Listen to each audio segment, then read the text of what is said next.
Hey there folks, how are we getting on? We have the first of the promised updates for Fallout 4 making its way through now, so the hotfix is now live and you can download it. It is a bit of a mixed bag as per usual. So first thing to mention is that it's not particularly large in scope. We're not terribly surprised by that, it's a hotfix rather than the major patch. And as a reminder, there are 2 more updates coming. There's another one due next week. They haven't specified exactly when or shared any more details other than the fact it's due. But that one is being described as a patch rather than a hotfix, so it'll likely be more substantial. So bear that one in mind. That's coming next week. That being, the week beginning? Let's check that. The 24th, I thought it was. Yes, it being the 17th today. So, a couple of weeks after that, sometime in early December, we should be expecting to see a second larger patch as well. So hopefully we'll be getting a few more issues fixed there that are perhaps a little bit more thorny as well. So, ongoing updates to Fallout 4. So, let's have a look at what they've posted on the Discord and elsewhere as well, to be fair, about this hotfix, because there are some interesting details and one point that is, to my mind, borderline useless, at least in this turn of phrase anyway. So, let's have a gander. Today's Fallout 4 hotfix addresses the following. Resolved an issue preventing users from enabling creations that rely on DLC. So, yeah, I assume this is not predicated on the idea that you can't install the DLC or anything, but for some reason just the creations were not being enabled if they did rely on it. That should be fixed now, so that's more creations you can switch on. Especially relevant if you have the Anniversary Edition, the new version of, the new bundle that attaches onto Fallout 4, I suppose, is probably a better way of putting it, as obviously that's all creation-centric, so yeah, there is that. This is one next that I've heard a fair bit of feedback on in general. It certainly seems to be one of the big things that has come up. Improved stability in the creations menu, particularly on PS4 and Xbox One, although that probably will affect all consoles in general. So this is mostly a console-side patch, hotfix in general, but obviously the first point does affect PC users as well. And the last one, this is...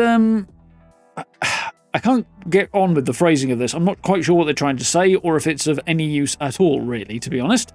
Identified an issue causing DLC to become uninstalled on PlayStation. For players still experiencing this issue, we recommend the following. Please enable any of your creations after DLC is completely installed. So, either this is just not very well explained, or it doesn't do anything. And if it doesn't do anything, why would they put it in the patch notes, I suppose? But... identified an issue, okay. I suppose identified is supposed to line up with fixed, that it was causing DLC to become uninstalled on PlayStation. I'm going to assume that's what they mean, because otherwise, the fact that they've identified it, there's no point including it in the patch notes if they haven't actually fixed it. Or at least had a darn good crack at doing so, anyway.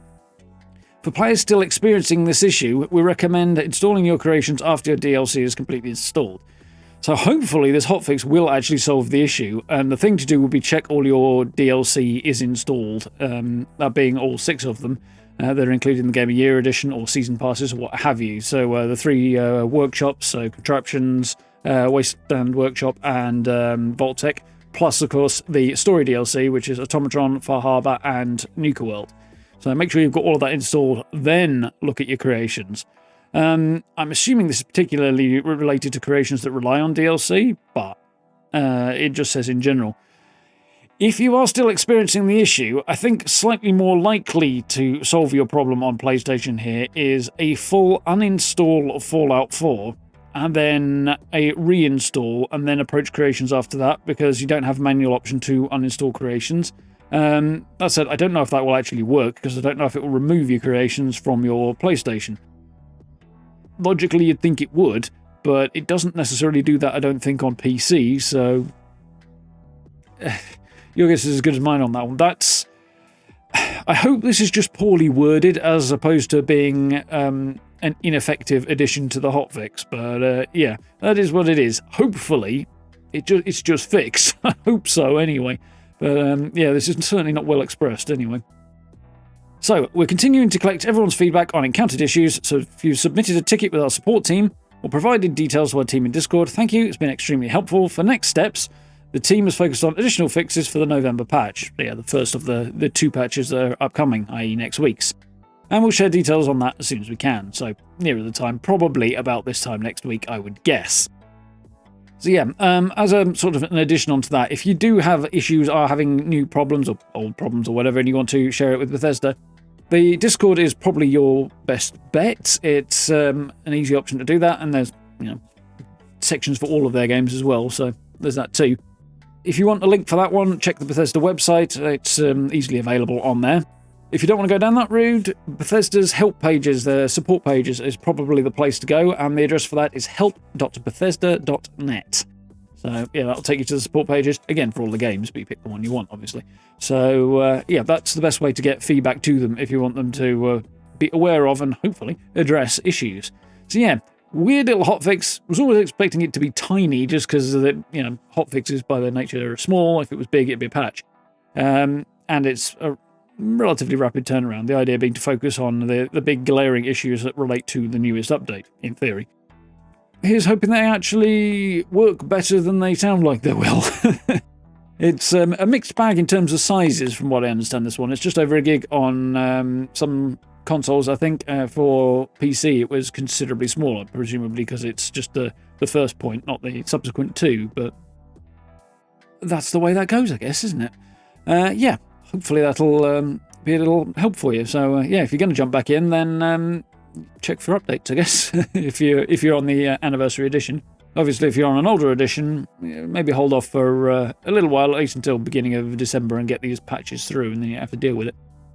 If you can bring yourself to do that. I couldn't. Speaking of, we went live with a new modded playthrough of Fallout 4 that we're just diving into now, and I started that last night, so quite late last night, but had a lot of you there, which was really, really cool. So that is up on the channel if you want to watch the VOD back. So currently working on removing some slight issues with copyright, but yeah, the video is up nonetheless if you want to check it out, and we'll be getting back to it hopefully in the next few days, certainly by next weekend anyway, so keep an eye out, like, subs, notification bell, and then you know when I upload and go live. Speaking of, stream-wise, we are going to be playing The Last Caretaker tonight, so looking forward to jumping back into that. Sci-fi, survival crafting, flooded Earth, sailing a boat around, you're a robot, and the goal is to create more humans to send off to sustain the human race that has left the planet. It's quite cool, so yeah, if you want to hang out for that one, that's on this evening. And later in the week, we're going to jump back into The Outer Worlds 2 as well, so we've got that coming up as well. So yeah, lots on the streaming front. Social media links in the description if you want regular updates that way, and channel memberships are available below the video as well if you would like to support the channel directly. I very, very much appreciate it. But for now, I'll say thank you very much for watching. Here's hoping this one sorts out a few issues for each of you. Keep it here so you know when the next updates roll through, and I look forward to speaking to you all very, very soon.